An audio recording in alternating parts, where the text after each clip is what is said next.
आपको अमेरिका ने 3-4 मरतबा कह चुका है कि यार आपने अगर उसके ईरान के साथ कोई भी बात करनी है ना, सोच समझ के करना, उस पर पाबंदियां लगी हैं। ये ना हो कि आपके ऊपर भी लगी। ये अगर हादसा हुआ है ना, तो 100% इसमें अमेरिका और इसराइल इन्वॉल्व होगा। ठीक हो गया। तो जब ये इसकी ऑथेंटिक खबर सामने आएगी, आपको लगता है कि इंटरनेशनल जितने भी इस्लामिक कंट्रीज हैं वो इसके ऊपर कोई रिएक्शन लेंगे? रशिया ले रहा है, शुमाली कोरिया, चीन, तुर्की, ये लोग। इंडिया रशिया से ऑयल नहीं लिया अपनी मर्जी से उन्होंने? इंडिया सैंक्शंस के बाद एक्चुअली इंडिया इस ग्रुप में है ही नहीं। अच्छा, रशिया के साथ तो बड़ी गहरी दोस्ती वो है। थी पहले, अब नहीं है। अब दोगली पॉलिसी है पाकिस्तान की भी और इंडिया की। इसराइल का अटैक ही होगा। अच्छा, एजेंसियों का, यूएसए का। कि एटमी पावर है जिन ममालिक के पास, खास करके पाकिस्तान के पास एटमी पावर है, हम नहीं आवाज़ उठा पा रहे। तो आप मुझे ये बताएं, जिस बंदे जो कोई जितना मर्जी ताकतवर हो, मैं 50 बंदों को अकेला मार सकता हूँगा, लेकिन एटमिक पावर के आगे मैं कुछ भी नहीं हूँ। तो इस टाइम मेरा ख्याल है सारी पावर जो है ना अमेरिका के पास है, जिसके हम गुलाम हैं, जिसके आगे हम अपना सर भी नहीं उठा सकते, जिनके आगे हमारा लीडर अगर सर उठाए उनको गिरफ्तार कर लिया जाता है। ईरान की मुखालफत में अपने जो टैंक्स हैं या रॉकेट्स हैं वो ले आएगा। तो इंडिया इस मुद्दे में आपको हमेशा न्यूट्रल दिखाई देगा। बाकी जहां तक ताल्लुकात की बात है, इजराइल के साथ भी इंडिया के बहुत अच्छे रिलेशन हैं और ईरान के साथ भी उसके मिसाली ताल्लुकात हैं। जितने भी ममालिक इस वक्त ईरान के ख़िलाफ़ आपको खड़े दिखाई दे रहे हैं, ये सब मुनाफिक रल गए हैं और वो ईरान बहादुर मुल्क है। बहुत सारे नौजवान नहीं जानते होंगे कि ईरान वो पहला कंट्री था जिसने यूएन के अंदर पाकिस्तान को एक्सेप्ट किया था। क्योंकि एक तरफ हम देखते हैं कि दुनिया, एक तरफ जो है रशिया का और यूक्रेन का वो मामला चल रहा है, ऐसे ही है। और दूसरी तरफ अगर जो है ईरान को सपोर्ट करता है, रशिया सपोर्ट करता है, तो यहाँ पे एक वर्ल्ड ऑर्डर की सिचुएशन क्रिएट होती है, हमें नजर आ रही है। तो ये वर्ल्ड के पूरी दुनिया के लिए बड़ी अलार्मिंग सिचुएशन होगी अगर तो ये चीज़ मतलब कंफर्म हो जाती है कि वाकई इसकी फिर इसराइल है। ये सारी खबरें आपको पता है इंटरनेशनल मीडिया पे चली गई हैं। ऐसे ही है। वहाँ पे आज़ाद कश्मीर में लिया जाता है। ईरान की मुखालफत में अपने जो टैंक्स हैं या रॉकेट्स हैं वो ले आएगा।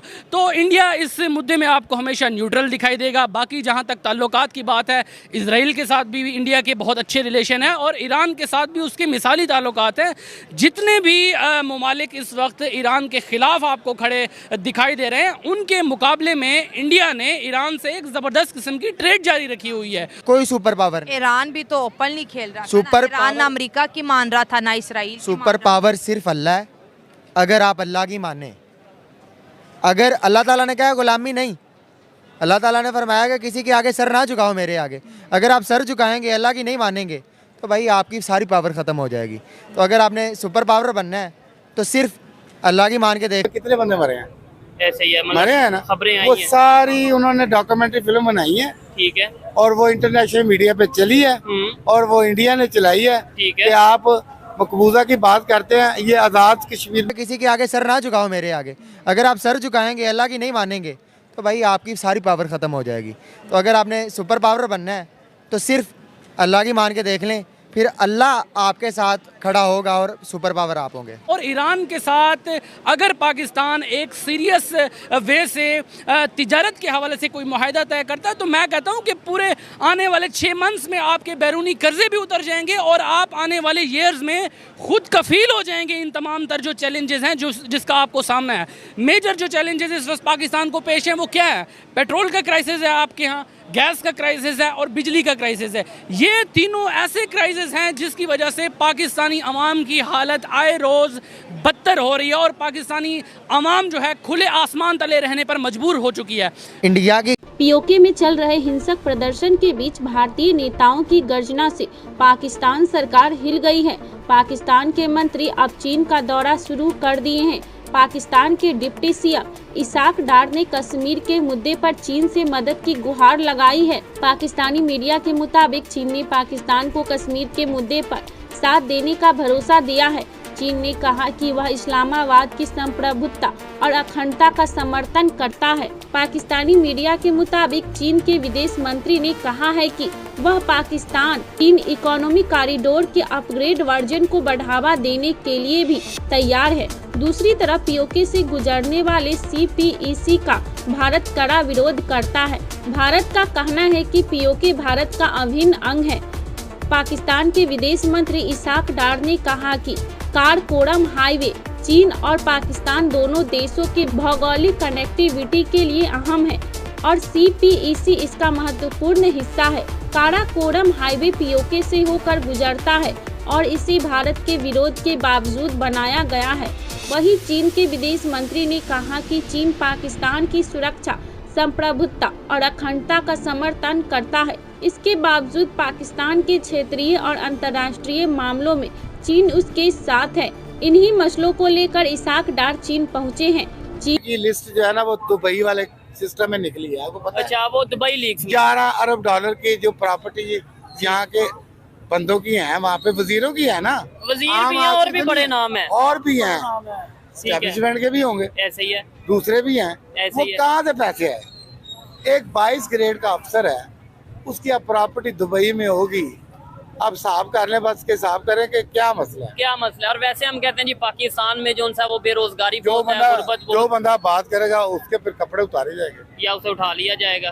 तो ये ज्यादती है ना। नहीं है यार, माफी नहीं है। ठीक है, जरा सा कुछ सच बोलता है, बात करता है, वो दूसरे दिन होता नहीं है, अपने घर में ही नहीं होता। तो कब तक ऐसा चलेगा? जब तक ये बस मैं क्या आपको सिस्टम ठीक नहीं ना होगा, सिस्टम को ठीक करना पड़ेगा।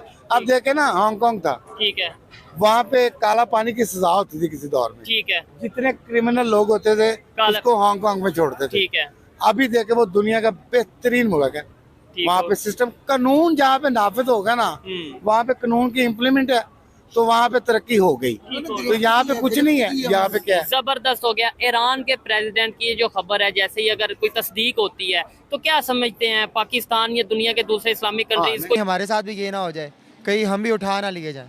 पास तो इंडियन क्रिकेट बोर्ड के पास इतने रिजर्व हैं, वो पाकिस्तान उसके मुतालिक सोच भी नहीं सकता। ठीक है, इंडिया IPL पे इतना पैसा लगाता है जितने के लिए पाकिस्तान IMF से भीख मांग रहा होता है। तो हमारा इंडिया से किसी भी सूरत कंपैरिजन हो ही नहीं सकता कि India is a world biggest 5th economy, और जो है इंडिया इसलिए न्यूट्रल है, इसलिए वो दे आर नाउ ग्रोइंग।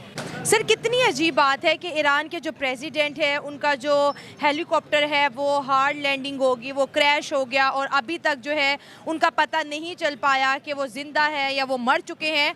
और ये जो सूरत हाल है, बहुत लोग कह रहे हैं कि ये प्री प्लान था, क्योंकि उन्होंने जो है अमेरिका और इसराइल के साथ जो है लड़ाई मोल ली थी। देखें, मेरा ख्याल है कि इसराइल के साथ बात ना करें। जिसने इसराइल के साथ लड़ाई मोली उसने अमेरिका के साथ मोली।